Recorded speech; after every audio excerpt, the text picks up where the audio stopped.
மாமா என்னங்க மாமா?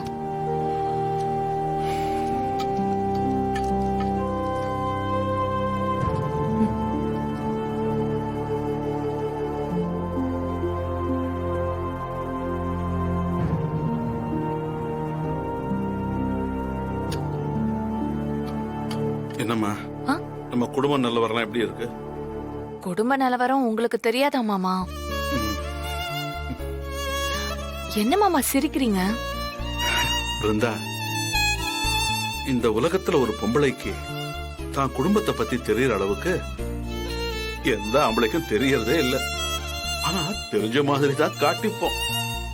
ஆனா உண்மை அது இல்ல. ஏன்னா வேலை வெட்டின்னு எப்பவுமே வெளியே சுத்துற ஆளுங்க வேலைய பத்தி யோசிக்கிற அளவுக்கு குடும்பத்தை பத்தி யோசிக்க நேரமே இருக்காது. ஆனா பொம்பளைங்க என்ன பண்ணணும்னா அவங்கிட்ட மனசு விட்டு பேசணும், என்ன பிரச்சனைன்னு கேட்கணும். அதுக்கப்புறம் தான் அதுக்கான தீர்வு என்னன்னு முடிவு பண்ணணும். நான் ஏன் சொல்றேன்னா, எனக்கு தெரியாத பல விஷயம் உனக்கு தெரிஞ்சிருக்கும், அதனால தான் சொல்றேன். சரிம்மா, கார்த்தி நீ இப்ப எப்படி இருக்கீங்க? முன்னாடி இருந்த அளவுக்கு மோசமா இல்ல மாமா. அப்பப்ப பேசிக்கிறோம். ஆனாலும் அவர் இன்னும் முழுசா மாறல. ஆமா, ராகவன் புஷ்பா கூட சேர்ந்து வாழறதுக்கு ஏதாவது வாய்ப்பு இருக்காமா? நீ என்ன நினைக்கிற? இல்ல மாமா, புஷ்பாவும் என்னென்னமோ பண்ணி பாக்குது. ஆனா மாமாவால கண்மணி அக்காவை மறந்துட்டு அவ கூட முழுசா சேர முடியல. அப்புறம் என்ன மண்ணுக்கு அவ கூட அப்படி நடந்துக்கிட்டானா?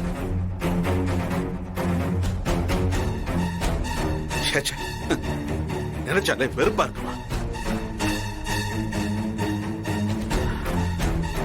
சரி சரிம்மா, வீராவும் மாறன் இப்ப எப்படி இருக்காங்க?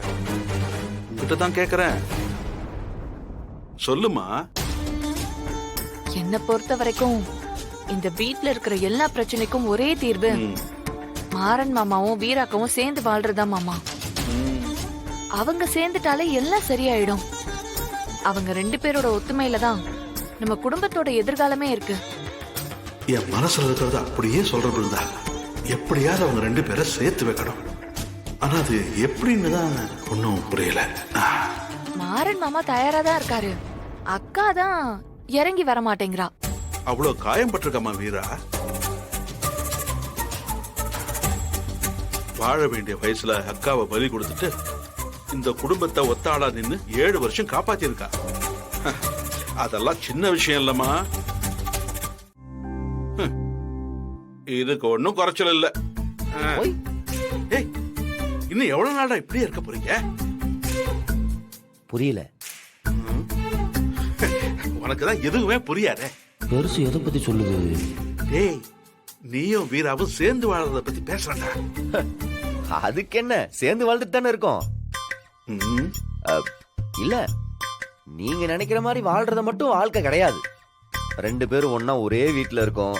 எனக்கு ஒண்ணுனா அவ வந்து நிக்கிறா, அவளுக்கு ஒண்ணுனா நான் ஓடி போய் நிக்கிறேன். இதுக்கு மேல வேற என்ன வேணும்? இதுக்கு மேல என்ன வேணுமா?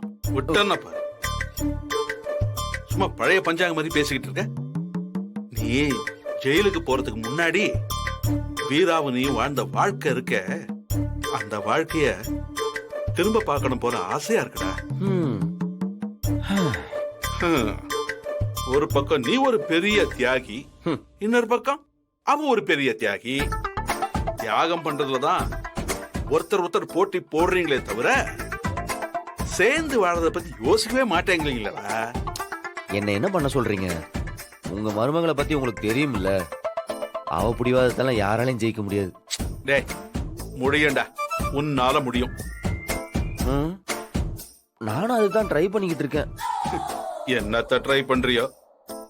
பா, நான் ஜெயில இருந்து வரும்போது என் மூஞ்சில கூட முழிக்க மாட்டேன்னு சொன்னவ. இன்னைக்கு நானும் அவளும் ஒரே வீட்டுல இருக்கிறோம். ஒருத்தர் முகத்தை ஒருத்தர் பார்த்து பேசிக்கிறோம். நான் சாப்பிடலன்னா அவ சாப்பாடு போட்டு தரா, அவ சாப்பிடலன்னா நான் சாப்பாடு போட்டு கொடுக்கறேன். இதெல்லாம் எவ்வளவு பெரிய இம்ப்ரூவ்மெண்ட். ஒரே நாள்லாம் எதுவும் மாறாது சாமி. 7 வருஷமா மனசுக்குள்ள பூட்டி வச்சிருக்கா. அந்த கோபம் எல்லாம் கரையறதுக்கு 1 நாள் 2 நாள்லாம் பத்தாது. மாசங்கள் ஆகலாம், ஏன் வருடங்கள் கூட ஆகலாம். டேய், இங்க பாரு, வருஷ கணக்கெல்லாம் என்னால வெயிட் பண்ண முடியாது. நீ என்ன பண்ணுவிய ஏது பண்ணுவிய எனக்கு தெரியாது. இன்னும் ஒரே மாசம் நீ அவளோட சேர்ந்தாகணும், அவ்வளவுதான் சொல்லுவேன். பாத்துக்க. ஒரு மாசத்துலயா? அவகிட்ட உதவேணா வாங்குவேன். இங்க பாரு, அவ இப்ப ஆபீஸ்க்கு கிளம்பிட்டு இருப்பா. நீ அவளை டிராப் பண்ற மாதிரி போய் டிராப் பண்ணு. அவள்கிட்ட தான் வண்டி இருக்கு. சும்மா நாலேஜ் எல்லாம் பேசிக்கிட்டு. வண்டி நான் வர வேணாம்னு சொல்லிட்டேன்டா. மக்கு பயல சொல்றது கேட்காம. சரி வர ரொம்ப தான் திட்டுறீங்க.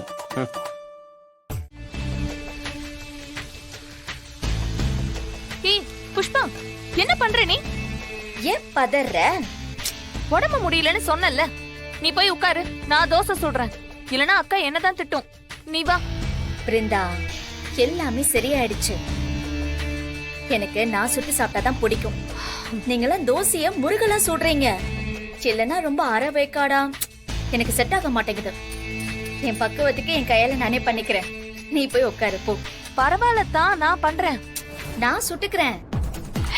பிருந்தா, என்ன பண்றாங்க உங்க அக்கா? ஆமா, அக்கா வா. எப்படியும் புதுசா வாழ வந்தவங்க உனக்கு அக்கா தானே? மாமா வெறுப்பேத்தாதீங்க. நமக்கு அவங்க மேல கோவம் இருந்தாலும் சில நேரம் பார்த்தா ரொம்ப பாவமா தான் இருக்கு. பாம்புக்கு பாவம் பார்த்தா என்ன நடக்கும் தெரியுமில்ல? மாமா, பாம்போ புலியோ, அவ ராகவன் மாமாவால பாதிக்கப்பட்டிருக்கா. சில நேரம் அவளுக்காக நம்ம இறக்கப்பட்டு தான் ஆகணும். குடும்பமே பைத்தியமா இருக்கு சார். வந்து சேர்ந்துருக்குதுங்க பாரு.